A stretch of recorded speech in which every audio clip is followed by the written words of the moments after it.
น้ำอีหยังก็บ่สู้น้ำใจพี่น้องเอ้ยความสัมพันธ์ไทยลาวพี่น้องก็คือมีเหตุการณ์ที่คนลาวข้ามมารักษาอยู่ในประเทศไทยและทางเจ้าหน้าที่ไทยก็อำนวยความสะดวกให้รถโรงพยาบาล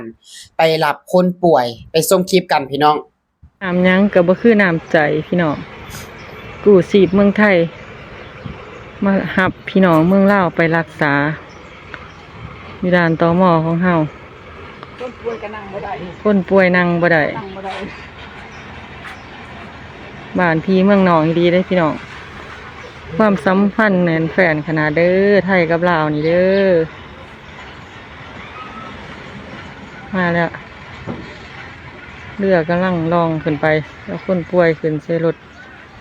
1669บ้านพี่เมืองน้องอ๋อคือบ่ดึงซอยเพิ่นแน่เนาะเรือลำบางใหญ่ลงดึงผู้เดียวมันสิเข้าได้จังได๋เอาบ่ถอยมาอีกจังหน่อยถอยบ่ได้คันถอยก็ห่างเอาอีเปกนะครับไปหาหมออันนี้กำลังดำเนินงานน้ำใจเมืองไทยน้ำใจดีนะเมืองไทยนี่เมืองลาวก็ดีคือกัน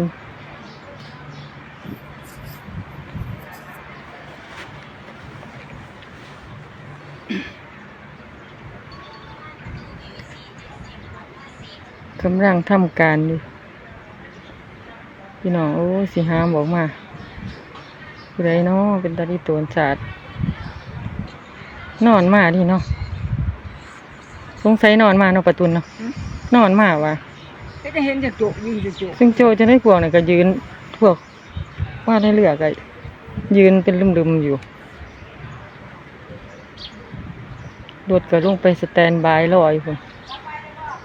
ก็ให้ปลอดภัยเด้อบ่ฮู้ว่าเพิ่นเป็นหยังดอกเห็นแต่รถ1669ว่ามาหาผู้ป่วยลงไปขออนุญาตนายลงไปสแตนบายอ๋อรถสารวัตรขวัญว่าซั่นพี่น้องขอให้ปลอดภัยเด้อคือว่าบ่มีไผเป็นหยังแต่ว่าบาปเนาะโอ้ยน้องเอ้ย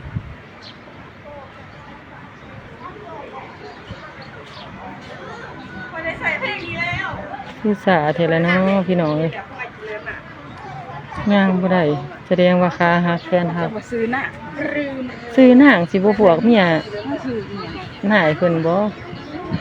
อย่าว่าไอ้หนุ่ยเด้อที่เดี๋ยวเปิดเถิงเดี๋ยวเขาตัดลงเอาล่ะไปจอดทำมือได้2ใบให้ว่าคนรวยปิงบ่ได้นี่กับกูมาพึ่งมาเมื่อกี้อาโกนี่คือน้ำใจของคนไทยนะพี่น้องอันนี้ก็อยากให้มนุษย์ธรรมทั้งหลายเนาะได้มาเบิ่งมาเห็นคลิปนี้ภาพนี้เป็นภาพที่แบบน่าประทับใจแฮงทุกคน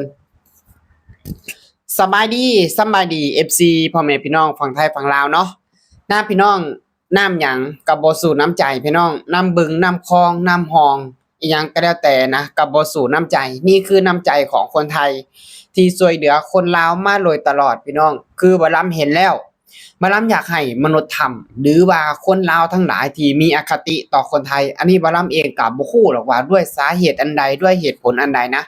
บ่ล้ำก็บ่ฮู้หรอกแต่ที่ฮู้ก็คืออย่าลืมว่าในวันที่ลำบากในวันที่เจอปัญหามีผู้ใดยื่นมือเข้ามาช่วยเหลือนอกจากประเทศไทยอันนี้บ่ล้ำบ่ได้อวยนะเบิ่งได้เลยนะเพราะว่าจะเจอปัญหาอะไรก็แล้วแต่ประเทศแรกเนาะประเทศแรกที่ยื่นมือเข้ามาช่วยเหลือประเทศลาวเฮาคนลาวเฮานะก็คือประเทศไทยอันนี้บ่ล้ำเว้าจากใจเลยนะเท่าที่บ่ล้ำเห็นมาโดยตลอดบ่ล้ำบ่ได้อวยนะไปเบิ่งได้เลยถ้าว่าบ่ล้ำเนี่ยเว้าตัวถ้าว่าบ่ล้ำนี่อวยนะไปย้อนเบิ่งคลิปต่างๆบ่ว่าจะเป็นเหตุการณ์น้ำท่วมอีหยังก็แล้วแต่ในวันที่ประเทศลาวเจอปัญหานะก็คือมีเพื่อนบ้านมีพี่น้องที่ดียื่นมือเข้ามาช่วยเหลือตลอดก็คือประเทศไทยและอยากให้มนุษย์ธรรมทั้งหลายที่บอกว่าอีหยังเวียดนามเขมรลาวเป็น3พี่น้องอยากให้มนุษย์ธรรมทั้งหลายตีตาเบิ่งนะตีตาเบิ่งยึงหูฟังเบิ่งแน่เบิ่งความเป็นจริงวันในวันที่ตัวเองเจอปัญหาประเทศลาวนี่เจอปัญหาเนี่ย มีผู้ใดยื่นมือเข้ามาช่วยเหลือต้องเบิ่งตามความเป็นจริงต้องว่าตามความเป็นจริงนะและเห็นเนาะเหตุการณ์ตรงนี้เนี่ยก็คือมีคนลาวเนาะคนแขวงสารวันขับรถเกิดอุบัติเหตุเนาะทางโรงหมอประเทศลาวหรือว่าโรงพยาบาลประเทศลาวบ่สามารถที่จะรักษาได้ก็เลยส่งตัวข้ามมารักษาอยู่ประเทศไทยเจ้าหน้าที่ก็ให้ความช่วยเหลือเป็นอย่างดีก็เพราะหยังเพราะว่าบ้านพี่เมืองน้องประเทศไทยคนไทยบ่ได้เคยคิดว่าคนลาวเป็นคนอื่นนะคิดว่าเป็นบ้านพี่เมืองน้องมาโดยตลอดลองฟังเบิ่งนะครับคลิปที่ป้าเพิ่นถ่ายนะครับเนาะป้าเพิ่นถ่ายไว้ฟังเสียงเพิ่นเว้าบ่ลำฟังแล้วบ่ลำยังตำตึกเลยในใจนะเพราะว่าหยังบ่ลำอายแทนพวกมนุษย์ถ้ำทั้งหลายที่ออกมาเว้าให้กับประเทศไทยโดยที่บ่คิดบ่คำนึงถึงว่าในวันที่ตัวเองลำบากและวันที่ตัวเองต้องการความช่วยเหลือนะครับมีผู้ใดยื่นมือเข้ามาช่วยเหลือบ่มีครับมีแต่ประเทศไทยนี่แหละนะบ่ลำเห็นมาโดยตลอดนะบ่ว่าสิเป็นกลางเว้นกลางคืนต้องการความช่วยเหลือทางประเทศไทยก็ให้ความช่วยเหลือมาโดยตลอดเจ้าหน้าที่ไทยก็ให้ความช่วยเหลือมาโดยตลอดก็คือเหตุการณ์ครั้งนี้นะแล้วก็มีเหตุการณ์ครั้งหนึ่งที่ว่ามี3พ่อแม่ลูกเนาะพาลูกมาโรงพยาบาลประเทศไทยไข้ขึ้นแฮงกลางคืนเนาะทางประเทศลาวบ่สามารถรักษาได้เนาะก็เลยส่งตัวข้ามมาประเทศไทยเลิกดื่นเที่ยงคืนนะเจ้าหน้าที่ไทยเพิ่นก็ยังไปอำนวยความสะดวกให้เรียกรถ3ล้อให้ไปส่งอยู่โรงพยาบาลประเทศไทยนี่แหละทุกคนคือเป็นสิ่งที่แบบว่าลำโคตรภูมิใจหยังภูมิใจที่แบบว่าเกิดเป็นคนลาวแล้วก็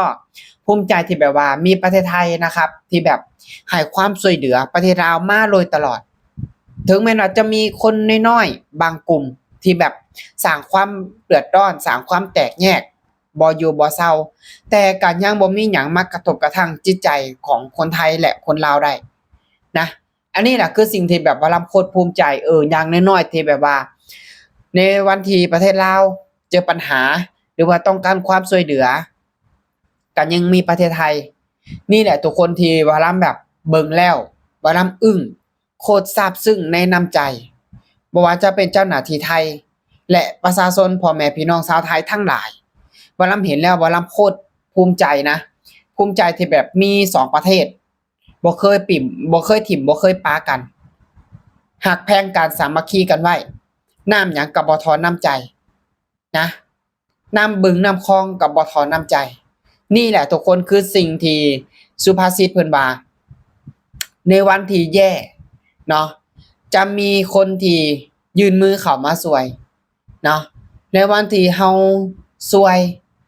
จะมีคนคอยสนับสนุนนี่แหละพี่น้องคือสิ่งที่เพิ่นบอกมาโดยตลอดนะฉะนั้นแล้วจงจำคำนี้ไว้พี่น้องเนาะสรุปแล้วก็คือขอบคุณเนาะขอบคุณน้ำใจของเจ้าหน้าที่ไทยของพ่อแม่พี่น้องชาวไทยเนาะที่แบบให้ความช่วยเหลือคนลาวมาโดยตลอดพี่น้องคือคนลาวเนาะก็บ่จักทางสิไปเพิ่งผู้ใดละนอกจากประเทศไทยอันนี้บ่รับก็ว่าตรงๆเลยนะบ่ฮู้ว่าสิไปเพิ่งผู้ใดดอกนอกจากประเทศไทย